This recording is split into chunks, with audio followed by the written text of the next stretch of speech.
Birbal store के सभी प्रेमी जनों को हमारी हार्दिक शुभकामनाएं। हमने अपने वीडियो 17, 18 और 19 जून के वीडियो द्वारा अभी तक 33 प्रकार के ग्रहों के योग का वर्णन किया है। उसी कड़ी में मैं अपने चौथे वीडियो द्वारा भी 11 प्रकार के जन्म कुंडली में होने वाले ग्रहों के योग का वर्णन करूंगा। इन योगों का हर जातक के ऊपर विशिष्ट प्रकार का प्रभाव पड़ता है। आज के वीडियो का पहला योग सरहंत्री योग। पहला, यदि जन्म कुंडली के नवम भाव में मंगल हो और सूर्य, शनि और राहु तीनों एक साथ बैठे हों और उन पर किसी भी शुभ ग्रह की दृष्टि न पड़ती हो तो सहंत्री योग होता है। इस योग में जन्म लेने वाले जातक की मृत्यु बाण लगने से होने की प्रबल संभावना होती है। ब्रह्महंत्री योग दूसरा, यदि जन्म कुंडली में सूर्य और मंगल एक साथ बैठे हों और बृहस्पति के साथ शनि बैठे हों और उस पर किसी शुभ ग्रह की दृष्टि न हो तो ब्रह्महंत्री योग होता है। ऐसे जातक के द्वारा 28 वर्ष की आयु में ब्रह्म हत्या होने की संभावना रहती है। तीसरा, राजमंत्रित्व योग, यदि जन्म कुंडली में पाप ग्रह से रहित बृहस्पति केंद्र में हो तो राजमंत्रित्व योग होता है। ऐसा जातक दानी, मानी, सुखी, गुणी, कलाकार, संगीतज्ञ, नृत्य कुशल, धनी, सुखी, नीतिज्ञ तथा राजा का मंत्री होता है।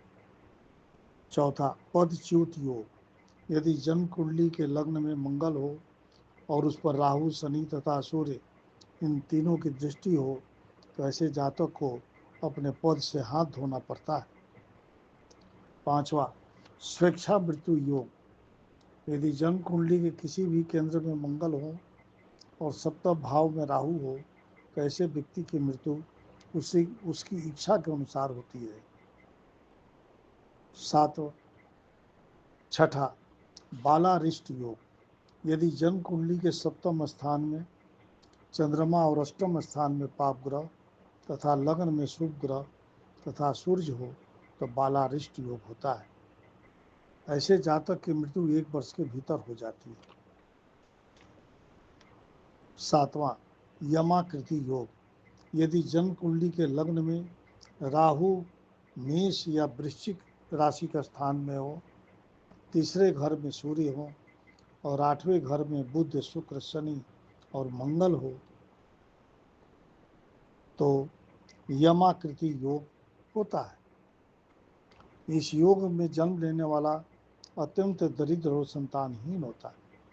आठवां, महिषाकृति योग, यदि जन्म कुंडली में शनि और राहु चौथे घर में हो, मंगल एवं केतु दसम भाव में हो तथा चंद्रमा और शुक्र और सूर्य छठे भाव में हो तो महिषकृति योग होता है। इस योग में जन्म लेने वाले व्यक्ति के बड़े भाई को संतान नहीं होता है, माता को बहुत कष्ट होता है तथा अपना शरीर भी बार बार रोगी होता रहता है। नौवां, इलाख्य सर्प योग, यदि जन्म कुंडली के 3 केंद्र स्थानों में पाप ग्रह बैठे हों तो इलाख्य सर्प योग होता है।